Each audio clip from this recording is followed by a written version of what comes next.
येनाक्षरसमाम्नायमधिगम्य महेश्वरात् कृत्स्नं व्याकरणं प्रोक्तं तस्मै पाणिनये नमः। वाक्यकारं वररुचिं भाष्यकारं पतञ्जलिं पाणिनिं सूत्रकारं च प्रणतोऽस्मि मुनित्रयं नमस्कृत्य तदुक्तिः परिभाव्य च वैयाकरणसिद्धान्तकौमुदीयं विरच्यते।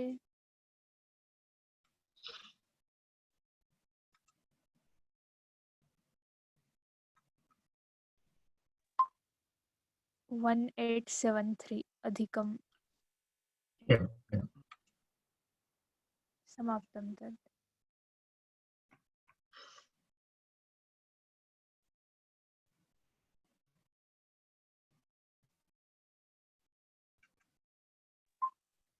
वन 1878 स एषां ग्रामणी।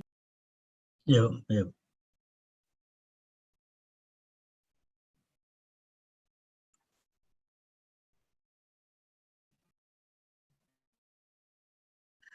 स एषां ग्रामणी इति सूत्रं वा?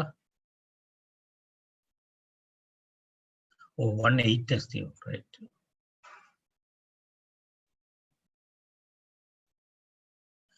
18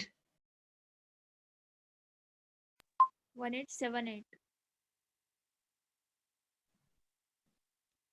78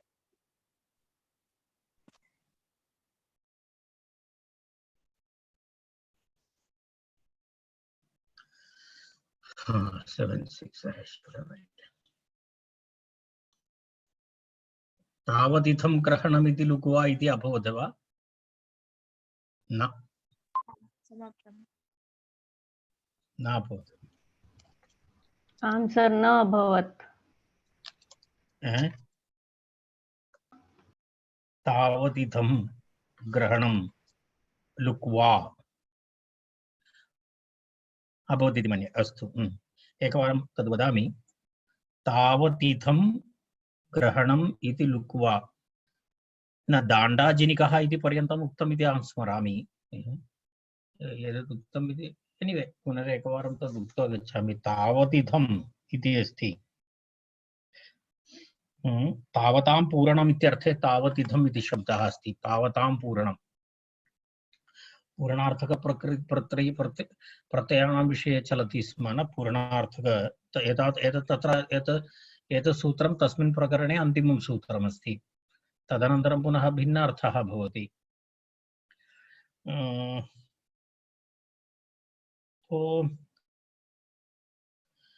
तावतां पूरणं तावदिदमिति पूर्णप्रत्ययान्तानां सामान्यनिर्देशः तावदिदमिति।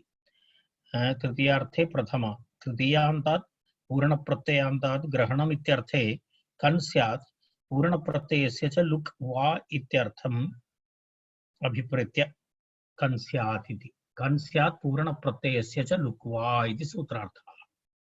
मनोरमायां सूत्रार्थः किञ्चित् विस्तरेण दत्तः।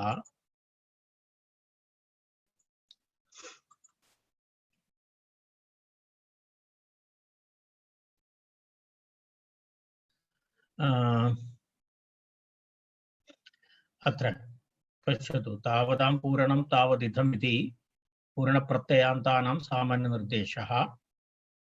ग्रहणमिति भावे लुटन्तम्। अस्तु, तृतीय इतः सूत्रार्थः। तृतीयान्तात् पूर्णप्रत्ययान्तात् ग्रहणम् इत्यर्थे कन् इति लुक् वा इत्यर्थः। तत्र तृतीयान्तात् पूर्णप्रत्ययान्तात् किं भवति?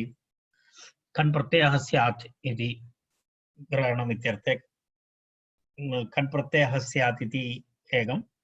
अनन्तरं पूर्णप्रत्ययस्य यदा तीय वा यत्किमपि तत्र पूर्णप्रत्ययः भवति तस्य लुक् भवति इत्यर्थः। यथा द्वितीयशब्दः तत्र दत्तः अस्ति। तत्र कथं भवति पश्यतु। तत्र द्वितीयकं द्विकं वा ग्रहणम् इत्येव दत्तस्य इति। द्वितीयेन रूपेण ग्रहणम् इत्यर्थः। द्वितीयकं द्विकं वा ग्रहणं देवदत्तस्य इति तत्र वाक्यं दत्तमस्ति। यदा देवदत्तः किञ्चित् द्वितीयेन गृह्णाति इत्यर्थः। द्वितीयेन रूपेण ग्रहणं, सः एकं किमपि पठति, तर्हि पठति चेत् द्वितीयवारं पठति चेत् तस्य ग्रहणं भवति इत्यर्थः, ग्रहणम् इत्यर्थः। तर्हि द्विकं देवदत्तस्य इत्युक्ते देवदत्तः द्विवारं पठनेन तस्य ग्रहणं भवति इत्यर्थः। तस्मिन् अर्थे द्विकम् अथवा द्वितीयकम् इति शब्दस्य प्रयोगः भवति। द्विकं वा तृतीयकं वा एवं तत्र द्वितीयकम् इति कन् प्रत्ययान्तः शब्दः, द्वितीयशब्दात् कन् भवति चेत् द्वितीयकम् इति शब्दः भवति। यदि तीयप्रत्ययस्य पूर्णप्रत्ययस्य विकल्पेन लुक् भवति चेत् द्वितीय इति तीय इति पूर्णप्रत्ययस्य लुक् भवति विकल्पेन। तर्हि द्वितीय इत्यस्मात् तीय गच्छति, तर्हि द्वि अनन्तरं क द्विका, एवं द्विकम् इति अपरं रूपं भवति। यदि पूर्णप्रत्ययस्य लुक्लोपे द्विकम् इति रूपं भवति, पूर्णप्रत्ययस्य लुक्लोप अभावपक्षे द्वितीयकम् इति रूपं भवति। उभयत्रापि कन् प्रत्ययः तु भवत्येव, कन् प्रत्ययः उभयत्र भवति।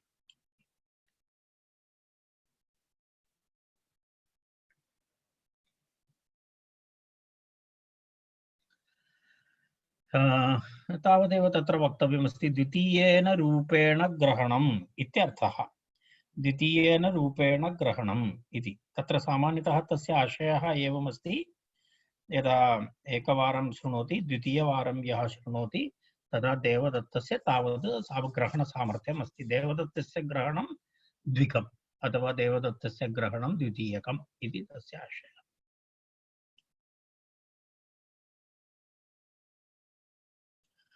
तावतिथेन गृह्णाति इति कन् वक्तव्यो नित्यं च लुक् इति एकं वार्तिकमपि अस्ति।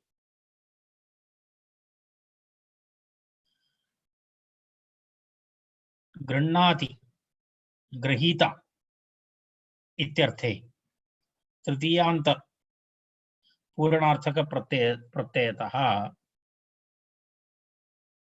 गृह्णाति इत्यर्थे, अर्थात् गृह्णाति इत्यर्थे इत्युक्ते गृहीता इत्यर्थे कन् वक्तव्यः। पूर्वं तु ग्रहणम् इत्यर्थे आसीत्, अत्र गृह्णाति अर्थात् यः व्यक्तिविशेषः तं तत्र सः मुख्य अर्थभूतः भवति तस्य चेत् इत्याशयः। ग्रहणे अर्थे विहितं ग्रहीतरि न प्राप्नोति इति आरम्भः। गृहीतरि गृहीता पूर्वं ग्रहणम् इत्यर्थे आसीत्, वार्तिकं तु गृहीता इत्यर्थे भवति। तत्र तु किं नास्ति इति वदति। तावदिथेन गृह्णाति इति कन् वक्तव्यः, नित्यं च लुक्। तत्र वैकल्पिक लुक् नास्ति, नित्यं लुक् भवति। तदेव पश्यतु, षष्ठेन रूपेण गृह्णाति इति षट्को देवदत्तः। तत्र देवदत्तः तत्र विशेष्यमस्ति। षट्को देवदत्तः, गृहीता तत्र गृहीतुः विशेषणमस्ति। तद् पूर्वं तु ग्रहणस्य विशेषणमासीत्। द्विकं ग्रहणं, द्वितीयकं ग्रहणं, त्रिकं ग्रहणं, तृतीयकं ग्रहणम् इति आसीत्। अत्र तथा नास्ति। षट्कः देवदत्तः इत्युक्ते देवदत्तः षड्वारं शृणोति चेत् अध्ययनं भवति अथवा तथा ग्रहणं भवति इत्यर्थः। षष्ठेन रूपेण गृह्णाति इति षट्कः देवदत्तः, पञ्चकः, षट्कः इत्यादि रूपाणि भवन्ति। तत्र कस्यापि प्रत्ययस्य लोपः न भवति। तीयप्रत्ययस्य लुक् तत्र नित्यं लोपः भवति, वैकल्पिकं नास्ति। कन् वक्तव्यः, नित्यं च लुक् अपि नित्यं लुक् भवति इत्यर्थः। तथा भवति।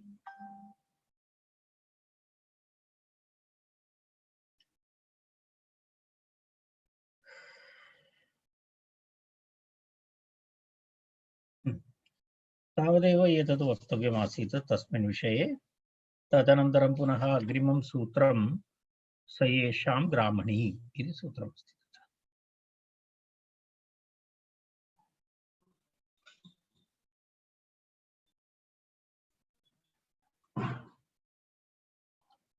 स येषां ग्रामणीः।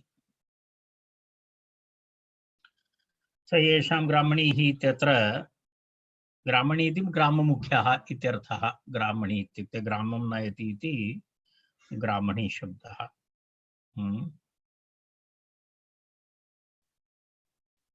भवन्तः जानन्ति। तर्हि कन् इति अनुवर्तते, तद्धिताः ज्ञाप्रातिपदिकात् प्रत्ययः परश्च इत्यादिकं यथा पूर्वम् अत्र भवति।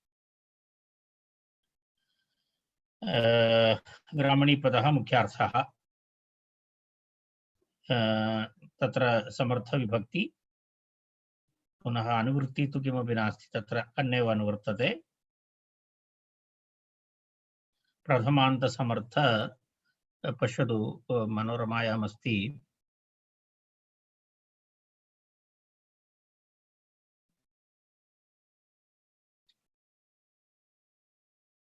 ग्रामणी विशेषवाचकात् शब्दात् प्रथमान्तात् अस्ति इत्यर्थे कन् स्यात् इत्यर्थः। ग्रामणी विशेषवाचकात् शब्दात् प्रथमान्तात् अस्य इत्यर्थे कन् स्यात् इति सूत्रस्य अर्थः। देवदत्तः मुख्यः येषाम् इति देवदत्तकाः इति वदन्ति। कारण ये जनाः, यः विभागः अस्ति, गणः अस्ति, तेषां मुख्यः देवदत्तः। तर्हि देवदत्तकाः ते, देवदत्तकाः इति, देवदत्तः मुख्यः येषाम्। अतः ग्रामणी शब्दः मुख्यपर्यायः इति सूचितं तत्र। ग्रामणीर्नापिते पुंसि श्रेष्ठे ग्रामाधिपे त्रिषु इति अमरः। ग्रामणी शब्दस्य भिन्न भिन्न अर्थे प्रयोगः अस्ति। ग्रामणी इति नापितः इत्यर्थेपि अस्ति, श्रेष्ठे इत्यर्थे अस्ति, ग्रामाधिपे इति अस्ति, भिन्न भिन्न अर्थेषु प्रयोगः भवति। अत्र देवदत्तः ग्रामाधिपः इति स्यात्।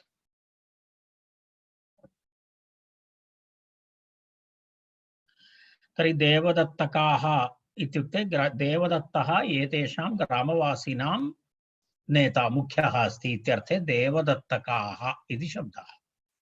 देवदत्तकाः इति शब्दः अर्थात् देवदत्तः तेषां मुख्यः अस्ति, ग्रामणी अस्ति।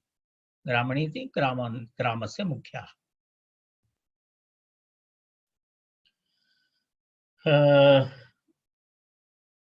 पश्यतु, तत्र कथम् एतस्य किमपि नास्ति, प्रक्रिया इति तु किमपि नास्ति। तत्सर्वं पूर्वोक्तप्रकारेण देवदत्तशब्दात् कप्रत्ययः भवति, कन् प्रत्ययः भवति। देवदत्तक इति शब्दः बहुवचनमस्ति इति कृत्वा जस् प्रत्यये देवदत्तकाः इति रूपं भवति।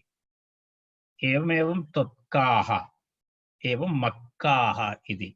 त्वत्काः इति कथं भवति? त्वत्काः इति त्वं येषां ग्रामणीः, त्वं येषां ग्रामणीः। अच्छा, इत्युक्ते भवान् अस्ति एतेषां ग्रामीणानां मुख्यः इत्यर्थे एते त्वत्काः, एते मक्काः इत्यादि प्रयोगाः। त्वत्काः इति, त्वत्काः इत्यस्य विग्रहवाक्यं मया उक्तं। त्वं येषां ग्रामणीः, अनन्तरं तत्र युष्मशब्दः, युष्मशब्दात् कन् प्रत्ययः भवति। तत्र प्रत्ययोत्तरपदयोश्च इति एकं सूत्रमस्ति। तेन सूत्रेण तत्र युष् अस्पर्यन्तस्य इति तत्र अस्ति खलु, मपर्यन्तस्य भागस्य युष्त्व आदेशः भवति। तर्हि त्वा अद् का, पुनः पूर्वरूपः त्वद् का, अपररूपेकादेशः त्वत्क इति रूपं भवति। त्वत्क पूर्वं तु युष्मद् इति भवति। युष्मद् कन्, युष्म मपर्यन्त त्व इति आदेशः भवति। भवन्तः हलन्तपुल्लिकप्रकरणे युष्मशब्दस्य प्रक्रियां पश्यतु, तत्र एते नियमाः सन्ति।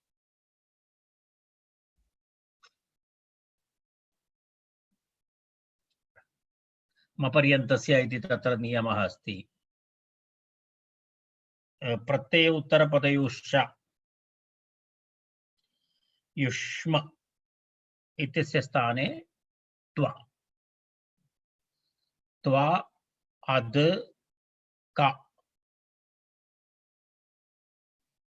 त्वा अद् का पररूपैकादेशः त्वद् का चर्त्वं दकारस्य चर्त्वं त्वक्क तावदेव अस्ति। बहुवचने जस् प्रत्यये त्वक्काः इति रूपं भवति।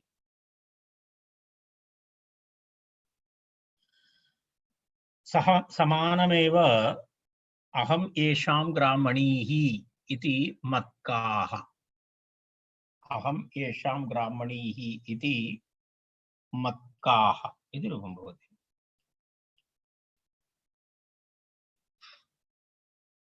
तावदेव अस्ति। शृङ्खलमस्य बन्धनं करभे इति अग्रिमं सूत्रम्।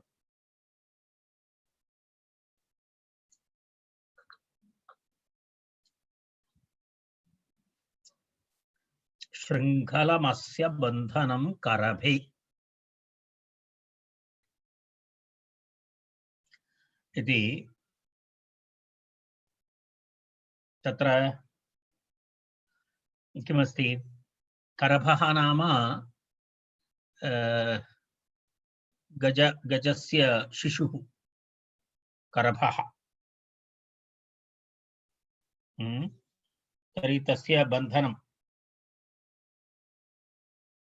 बन्धनस्य कृते यद् उपयुज्यते तस्य शृङ्खला इति तदेक भवन्तः जानन्ति। शृङ्खलेन बद्धः शृङ्खलकः करभः इत्युक्ते शृङ्खलेन बद्धः करभः इति यावत्। करभः अत्र मनोरमाकारः उष्ट्रः इति उक्तवान् अस्ति। करभः उष्ट्रः इति करभस्य इति उष्ट्रः इति करभः उष्ट्रः न जानामि अहं, परन्तु करभः इति गजस्य शिशुः तस्यापि करभः इति शब्दस्य प्रयोगः अस्ति। करभः कलभः इति उभयमपि अस्ति। रलयोरभेदः इति अत्र करभः उष्ट्रः इति दत्तमस्ति। अस्तु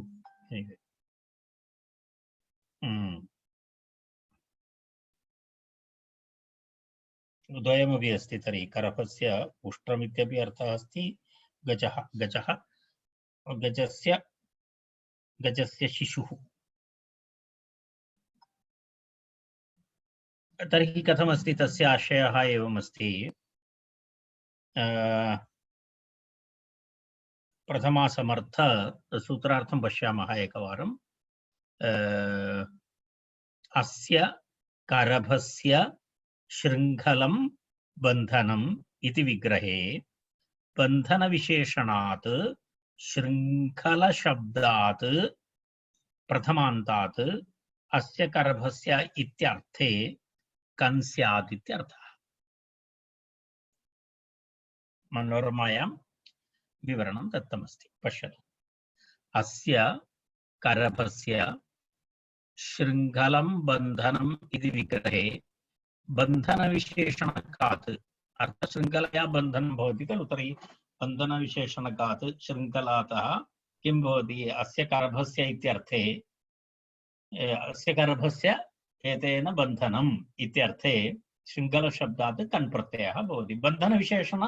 बन्धनविशेषणवाचकात् कन् भवति। अत्र शृङ्खला इति बन्धनविशेषणवाचकम्। तर्हि तत्र तस्मात् कन् प्रत्ययः भवति। तर्हि बन्धितः शृङ्खलया बद्धः करभः इत्यर्थे शृङ्खलकः करभः। शृङ्खलकः करभः इत्यर्थ शृङ्खलेन बद्धः इति यावत्। करभः उष्ट्रः।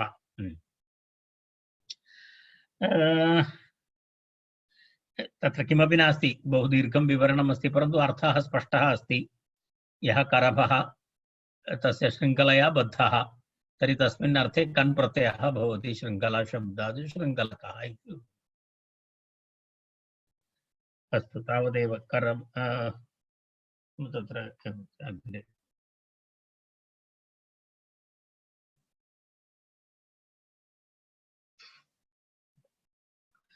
उत्क उन्मनाः इति अग्रिमं सूत्रम्। उद्गतमनस्क उन्मनाः उद्गतमनस्कवृत्तेरिति उत्कण्ठितवृत्तेरिति उद्गतमनस्कवृत्तेः उच्छब्दात् स्वार्थे कन् उत्कण्ठितः इति उद्गतमनस्कवृत्ति अर्थात यस्य मनसि उत्कण्ठा वर्तते सः उद्गतमनस्कः इति उच्यते उत्कण्ठितः इत्यर्थे अपरः शब्दः उद्गतमनस्कः तर्हि उद्गतमनस्कवृत्ति भवति यस्य तस्मिन् अर्थे उत् शब्दात् कन् प्रत्ययः भवति तर्हि उत्कः इति वदति उत्कः उत्कः इत्युक्ते उत्कण्ठितः इत्यर्थः उत्कः इत्यर्थे उत्कण्ठितः इति उद्गतमनस्कवृत्तेः इति उत्कण्ठितवृत्तेः इत्यर्थः उत्कण्ठितवृत्तेः इति अर्थः किमपि नास्ति तत्र उद् इति उपसर्गः उद् इति उपसर्गात् स्वार्थे कन् प्रत्ययः भवति उदक उत्क इति रूपं भवति उत्क उत्क इति रूपं भवति उत्क इत्युक्ते उत्कण्ठितमनः यः उत्कण्ठितः उत्कण्ठितः यः उत्कः इति तत्र तावदेव तस्य किमपि नास्ति तत्र उत् इति निपातितः शब्दः अयं निपातितः शब्दः एषः उत्कः इति यत्र उत्सर्गात् साक्षात् प्रत्ययाः भवन्ति खलु ते सर्वे शब्दाः सामान्यतः निपातिताः शब्दाः भवन्ति तर्हि उत्कः इति निपातितः निपातितः शब्दः यस्य मनः उदास् भवति सः उत्कः परीक्षागति उदासः भवति उत्कः इति तादृश आवर्षं किमपि न पठति परीक्षां श्रुत्वा चिन्तितः भवति सः उत्कः इति अहमपि किञ्चित् उत्कः अस्मि इदानीं अस्तु उत्कण्ठितः इत्यर्थः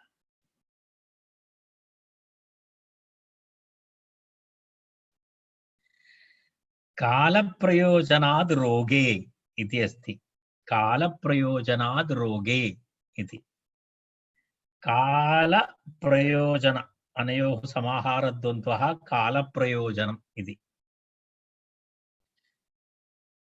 कालशब्देन अत्र कालवृत्तिः पूरणप्रत्ययान्तः द्वितीयादिशब्दः एव गृह्यते न तु मासादिशब्दः व्याख्यानात् अत्र किमपि नास्ति अत्र एवमस्ति कालवचन तत्र एवमस्ति किञ्चित् रोगादिकविषये वदति यदा द्वितीयको ज्वरः इत्यादि प्रयोगः भवति द्वितीये आहनिभवः द्वितीयको ज्वरः इति सूत्रार्थः तु एवमस्ति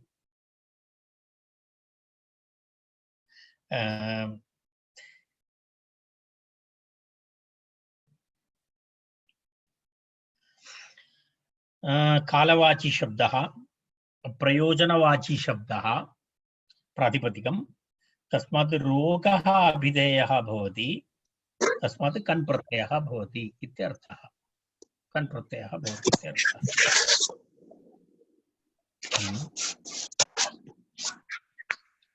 कुतः ध्वनिः आयते प्रसाद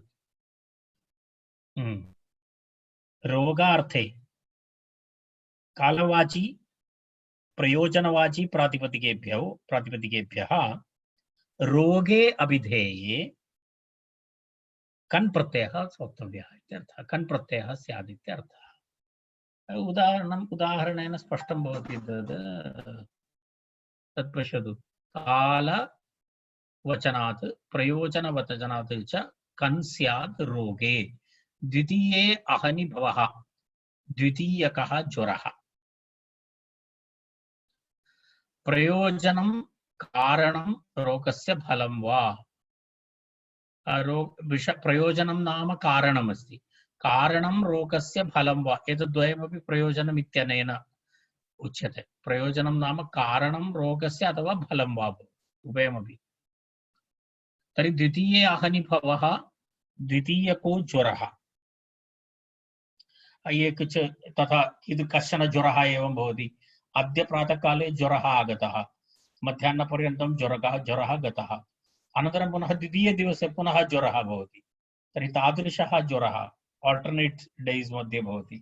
तादृशः ज्वरः द्वितीयकः ज्वरः इति वदति। कालः तत्र विषयः। द्वितीय अहनि भवः, द्वितीयको ज्वरः इति। द्वितीयशब्दात् कन् प्रत्ययः भवति, द्वितीयकः इति रूपं भवति। पश्यतु, अपरं तु पश्यतु, विषपुष्पैः जनितः विषपुष्पकः। विषपुष्पकः विषपुष्पः भवति, कश्चन विषपुष्पं भवति, तेन ज्वरः भवति। तद् तस्य जघ्रणेन वा स्पर्शेन वा भवतु, कदाचित् ज्वरः भवितुमर्हति। तर्हि तत्र कारणम् इत्यर्थे भवति तद्। तर्हि तत्र विषपुष्पैः जनितः विषपुष्पकः ज्वरः, विषपुष्पकः ज्वरः इति भवति। काशपुष्पकः ज्वरः अस्ति, विषपुष्पकः ज्वरः अस्ति। किञ्चित् किं वदति सर्कण्ट वगैरे तादृश एवमस्ति खलु, केचन पुष्पाणि भवन्ति, तत्र गत्वा हस्तं स्पर्शति अथवा किमपि स्पर्शः भवति चेत् पुनः तत्र ज्वरः भवितुमर्हति। तादृशपुष्पाणि सर्वं भवन्ति, विषपुष्पाणि भवन्ति, ततः ज्वरः भवति इति। एवं तृतीये अहनि भवति चेत् तृतीयकः ज्वरः इति भवति।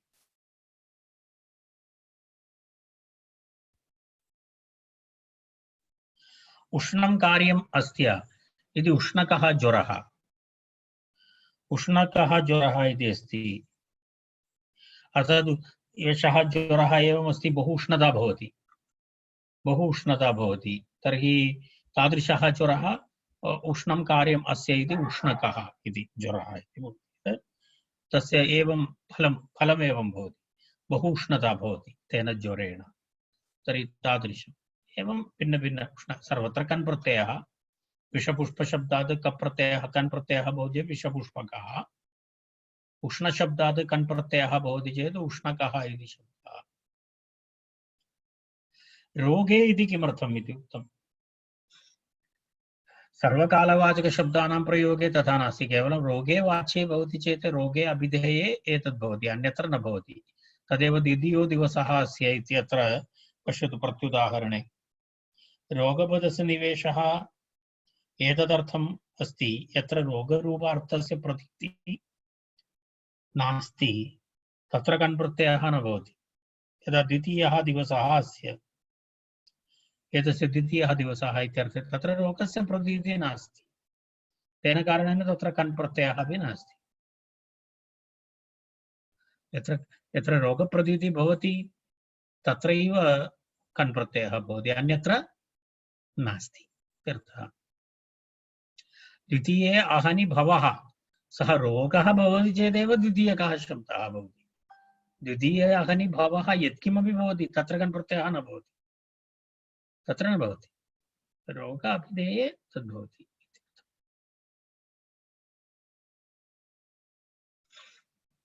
तावदेव।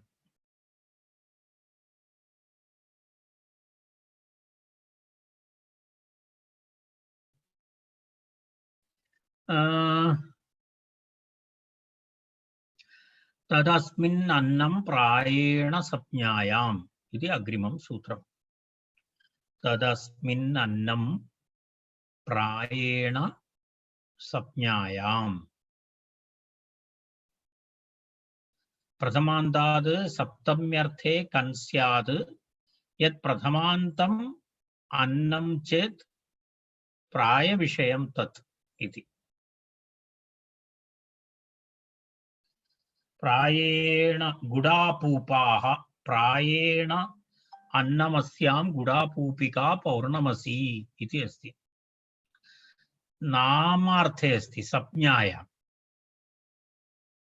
प्रथमान्ताद् अन्नवाचकात् प्रथमान्तात् अन्नवाचकात् अस्मिन् इत्यर्थे तदस्मिन् अस्मिन् अस्ति इत्यर्थे अस्मिन् इत्यर्थे कन् स्यात् अन्नस्य बाहुल्ये गम्ये संज्ञायाम् इत्यर्थः। अन्नम् अधिकं भवति तस्मिन् दिने, अन्नम् अधिकं भवति तस्मिन् दिने इत्यर्थे गम्ये संज्ञायां पुनः किं भवति संज्ञायां पुनरेकवारं मनोरमायाम् अर्थः किञ्चित् इतोपि स्पष्टः अस्ति।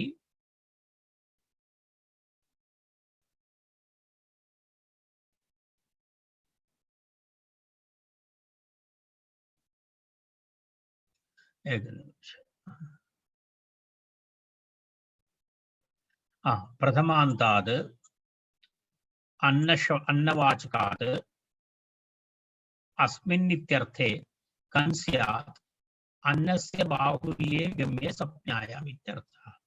यदा गुडापूपः इति अस्ति, गुडापूपः इत्युक्ते भवन्तः जानन्ति न जानामि, तदस्माकं प्रदेशे गुडापूपः इति बहु प्रसिद्धमस्ति। तत्र गुडः भवति, अनन्तरं पीट् तण्डुलस्य पिष्टं भवति, तद् मिक्स् कृत्वा एवं भवति निर्माणं। गुडापूपः इति उच्यते। तत् अत्र न दृष्टं मया।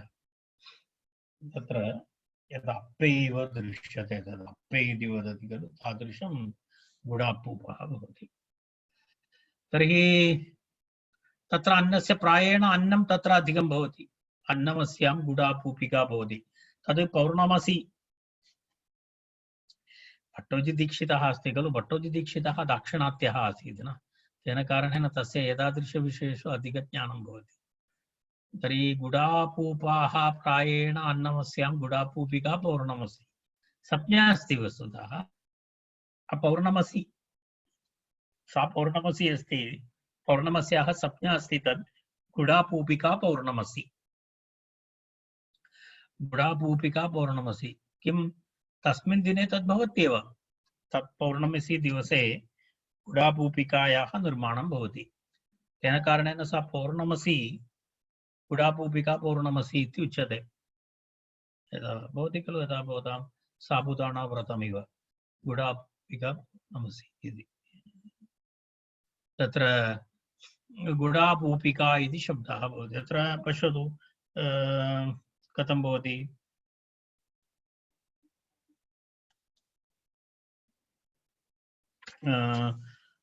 यदा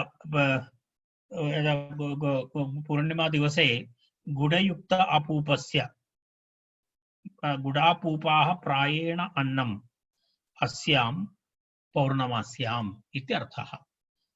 तस्य विग्रहवाक्यम् एवं भवति। किं भवति? गुडापूपाः प्रायेण अन्नं, तद्दिने तदेव खादति सामान्यतः प्रायेण। गुडापूपाः प्रायेण अन्नम् अस्यां गुडापूपिका इति पौर्णमासी इति उच्यते। तर्हि तावदेव संज्ञा अस्ति पौर्णमसि। गुडापूप शब्दात् कन् प्रत्ययः भवति। गुडापूप कन्, गुडापूप कन् भवति चेत् गुडापूपक इति भवति। गुडापूपक इति भवति चेत् टाप् प्रत्ययः भवति। गुडा स्त्रीलिङ्गमस्ति खलु पौर्णमसि। गुडापूपका इति भवति, प्रत्ययस्तत्कात् पूर्वस्य इदाप्यसुभः इति अकारस्य इकारादेशः। तर्हि गुडापूपिका इति भवति। स्त्री प्रत्यय प्रकरणं पश्यतु।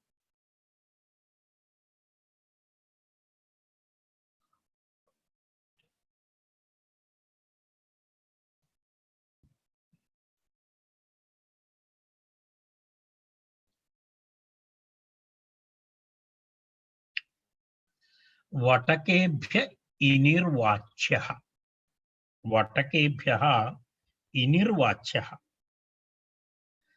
यदा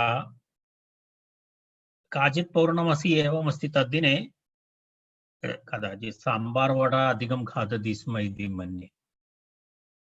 तर्हि वट इति अस्ति पश्यतु, वटकेभ्यः वटकं भवति, वटकम् इत्युक्ते वड एव, तद् वटकमेव तद् अस्माकं वटम् इति वट इति वदामः, दाल् वटा इति वयं वदामः। तत्र वटकशब्दस्य यदि भवति चेत् तत्र इनि भवति, तत्र क न भवति।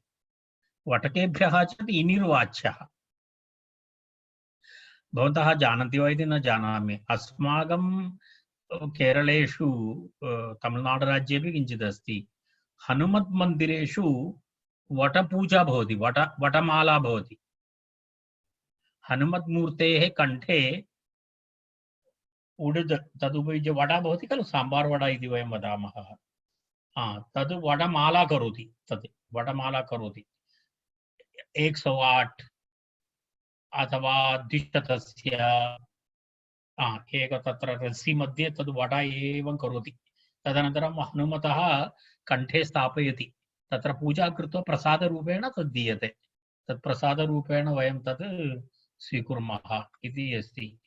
वटमाला इति वदति, तद् वटमाला इति हनुमतः मुख्य पूजा अस्ति केरलेषु, तद् एवम् इष्टसिद्धिनिमित्तम् इति इष्टपूर्तिनिमित्तम् इति तथा पूजा भवति। हनुमतः प्रियम् अस्ति इति तत्र हनुमतः तत्र अस्माकं तत्रत्य हनुमान् अस्ति, अत्रत्य हनुमतः अहं न जानामि। प्रदेशानुसारं मानवानां रुचिभेदानुसारं भगवतः अपि रुचिभेदः। केरलस्य हनुमान् यत् खादति तदेव अत्रत्य हनुमान् खादेत् इति नास्ति, तद् मानवानां रुचिभेदः अस्ति, तदाधारेण देवतानामपि रुचिभेदः भवति। तर्हि वटमाला भवति तत्र, अहं तद् जानामि। तर्हि वटकेभ्यः इनिर्वाच्यः इति वटकशब्दात् भवति चेत्, यदा यस्मिन् अमावासि निमित्तं यस्मिन् पौर्णमसी समये वटकं खादति इति अस्ति। वटकम् अन्नं मुख्यं, वटकाः प्रायेण अन्नम् अस्यां पौर्णमस्याम् इत्यर्थे कीदृशः शब्दः भवति, वटकिनी इति शब्दः भवति। वटकिनी इति इनि प्रत्ययः भवति, वटकिनी। वटकशब्दात् इनि प्रत्ययः भवति, वटक इन्न नीश नीप्, वटकिनी इति रूपम्। वटकिनी पौर्णमसी इति भवति। वटकशब्दात् इन वटकिन् नीप्, वटकिनी।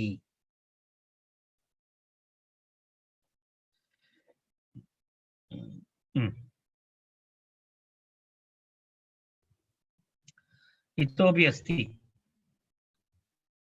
कुल्माषाद् अन्य,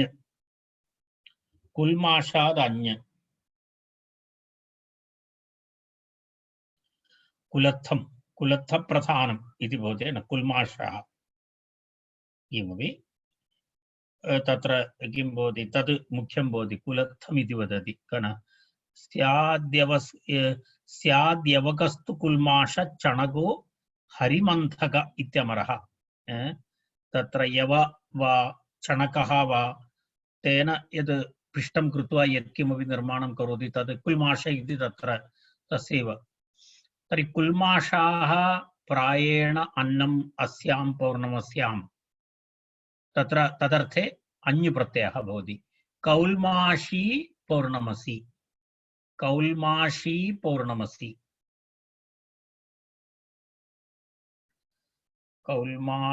पौर्णमसी, इति।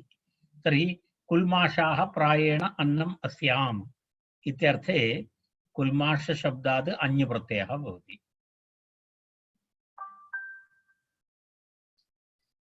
कुल्माष शब्दात् अन्य प्रत्ययः भवति। कुल्माष शब्दात् अन्य प्रत्ययः भवति चेत् आदिवृद्धि भवति। कौल्माष कौल्माष नीप्, कौल्माषी ठिठाणन्य मीप कौल्माशी इति रूपं भवति।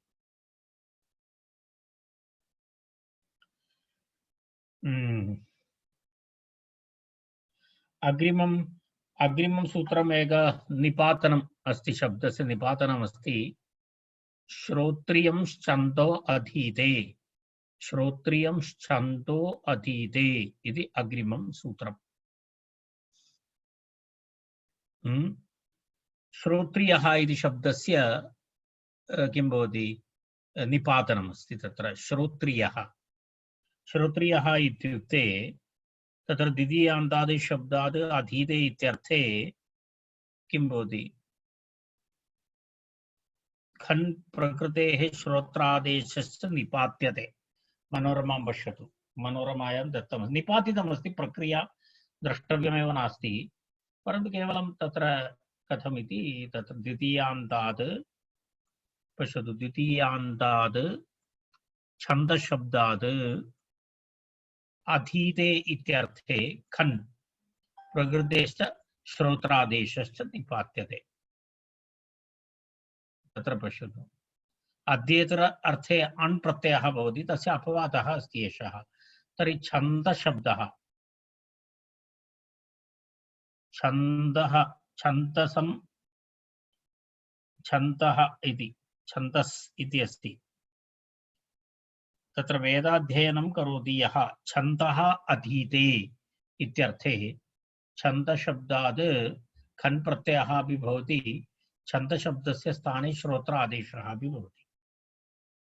तद् किमपि द्रष्टव्यं नास्ति अस्माकं। छन्दः अधीते इत्यर्थे श्रोत्रिय शब्दः निपात्यते। वेदाध्ययनकर्ता श्रोत्रियः, छन्दः अधीते इत्यर्थे श्रोत्रियः इति शब्दः।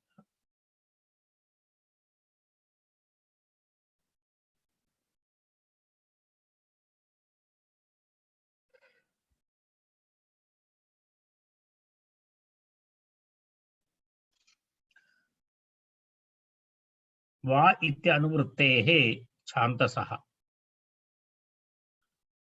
वा इत्यनुवृत्तेः छान्दसः इत्यपि उक्तं तत्र। तत्र तावदिदं ग्रहणम् इति लुक्वा इति सूत्रात् वा इति अनुवृत्ति भवति, तेन तत्र छन्दसि अण् प्रत्ययोऽपि भवितुम् अर्हति इति तत्र विकल्पः वैकल्पिकं भवति तत्र। अर्थात् खन् प्रत्ययः अत्र भवति, छन्दसि अण् प्रत्ययः अपि भवितुम् अर्हति। तत्र किं भवति, खन् प्रत्यय अण् प्रत्ययस्य बाधकः भवति। एतत् उभयमपि भवति, खन् प्रत्ययः अपि भवितुम् अर्हति, अण् प्रत्ययः अपि भवितुम् अर्हति इति वा इति अनुवृत्तिं कृत्वा। परन्तु किमपि अनुवृत्ति करोतु, किमपि करोतु, परन्तु रूपं तु श्रोत्रिय इत्येव भवति, निपातितः शब्दः। अस्तु नाम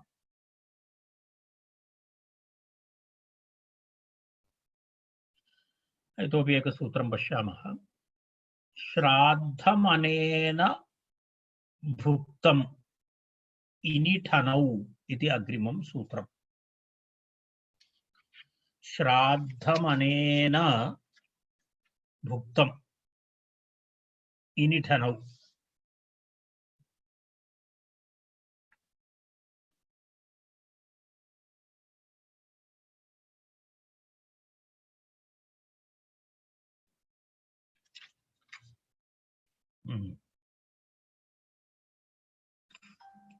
तत्र किमस्ति, श्राद्धं प्रथमान्तात् श्राद्धशब्दात् भुक्तम् अनेन इत्यर्थे इनि ठन् इति प्रत्ययद्वयं भवितुमर्हति। श्राद्धसाधनद्रव्ये श्राद्धशब्दः लाक्षणिकः। श्राद्धम् अनेन भुक्तम् इति, श्राद्धं तु खादितुं न शक्यते न, श्राद्धं तु खादितुं न शक्यते, तर्हि श्राद्धसाधनं खादति इत्यर्थः। तद् लाक्षणिकः अर्थः स्वीकरणीयः, लाक्षणिकतया स्वीकरणीयम् इत्यर्थः। कारणं तत्र श्राद्धं कथं खादितुं शक्यते, तदेव तत्र मनोरमाकारः बालमनोरमाकारः वदति तत्र किं तत्र एषः अर्थः स्वीकर्तव्यः लाक्षणिकः अर्थः श्राद्धसाधनद्रव्ये श्राद्धसम्बन्धी श्राद्धस्य निमित्तं यत्किमपि वस्तुविशेषं निर्मितमस्ति तत् खादति श्राद्ध तदेव श्राद्धमनेन भुक्तम् इत्यर्थे श्राद्धशब्दात् इनि प्रत्ययः भवति चेत् श्राद्धी इति रूपं भवति ठन् प्रत्ययः भवति चेत् श्राद्धिक इति रूपं भवति द्वितीय प्रथमान्तात् श्राद्धशब्दात् प्रथमान्तात् श्राद्धशब्दात् भुक्तमनेन इत्यर्थे इनि ठनौ एतौ स्तः इत्यर्थः श्राद्धसाधनद्रव्ये श्राद्धशब्दो लाक्षणिकः इनि प्रत्यये नकारादिकारः उच्चारणार्थः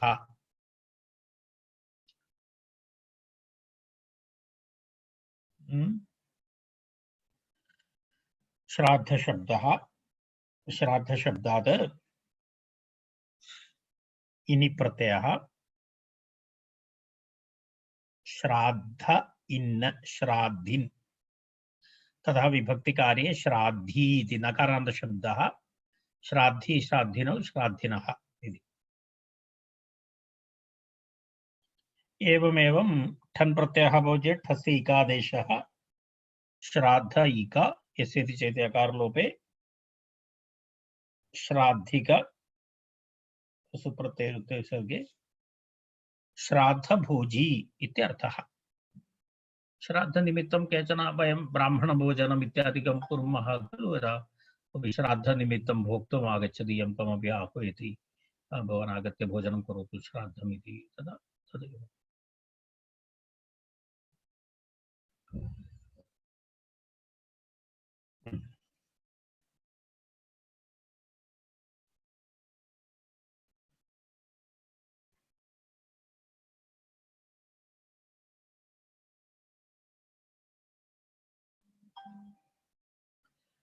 पूर्वादिनिः पूर्वं कृतम् अनेन इति पूर्वी इति शब्दः पूर्वशब्दात् इनि प्रत्ययः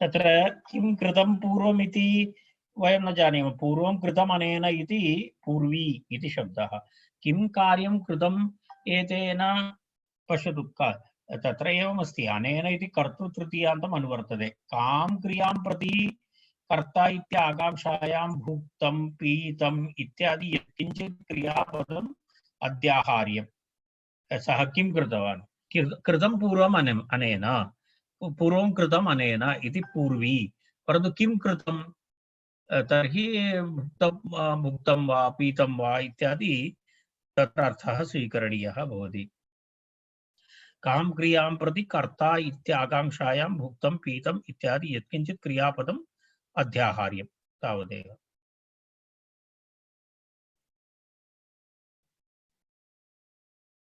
पूर्वं कृतम् अनेन इति पूर्वशब्दात् इनि प्रत्ययः भवति पूर्विन् इति शब्दः भवति तस्य प्रथमा एकवचने पूर्वी इति अत्र तिष्ठामः वयम् इदानीं